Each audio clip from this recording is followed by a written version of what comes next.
Shoutout diya sa mga mahilig ng ginanggang. Pag alas 6 mga atong nasa nagbaligya. Diyan pa binamaligya ini ko, mapila nakaha. Kaysa una nakaapas ako, is tagpiso pa mga ini si Jan. So kahit dalawang dekada na may nalobay, siguro tag Gs or tag 15 na siguro ang ginanggang ko man. So for today's video is magginanggang kita from the scratch. Total ka dyan may amo hinog na sag na hapit naman nata. So why not ginanggang ko na ako? From the scratch ka dyan ini kay, as you can see, ang stick is naghimo pa ka na stick kay tagkapay mo mukha to ng lungsod para magpalit pa. So as you all know, hamakabongbongan diri sa amo. So, pwede kita anytime makahimo ng mga sticks. So, unlimited stick diri sa amo. Pero, di ako mahago sa pag-forman stick. Kaya imam ko dyan kiskisa ng bongga. So, kais kasi pira may ini. So, naku, bali ini nahibo is pito katuhugan na kay tagduha may suyod sa isa katuhog, di ba? Kasi pila gazo ini kasi kaya ibang tagsunad na. Pero mas gana siguro ni kunda-kunda ko sila saging. Kaso ano to na available na saging ko man is gagmay man. And now, magamit na saban ako. Kalandi ulang na napalit sa Shopee. O sa TikTok Shopee naman noa.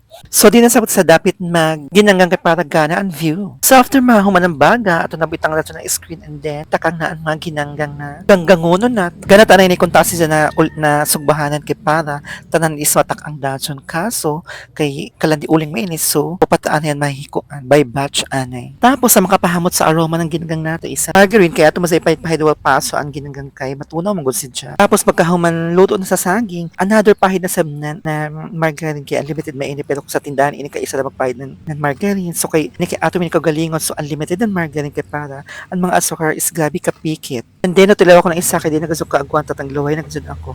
So, gabi sa kalami, success na nato kung nato ginanggang. So, after that, ato sabitak ang pinaka-last na batch. So, malaghihapon ng proseso, butangan ng margarine while pasok para matunaw and then pahiran nan hamok na asukar. So, grabe sa kahamot ni Zako na mo kung gudod ni mo nan margarine kay tunaw ba sa margarine well in. Tapos, makatawa pa ko sa ako tagamit na pahid is kay Amelia line brush. So, yun niya magamit na brush sa color may ako tagamit. Total pamiligamit ang sab so sa hinlo sab. So, kay luto naman tanan, let's eat na. Mga elementary pa kami sa una, gino kami na mo recess. Pisohon pa si Jabat na, di na sa ko tag-piso, tag-gis na. So, kami nabili pa ng baga diri sa ulingan namo sa tagsugbahan. So, ako nakatagdungan ng uling kipara. Dili ko nakasabit ka ang tinunan kay pa di masayang an kaya di ba? So, din ako tama see you my next video. Bye-bye!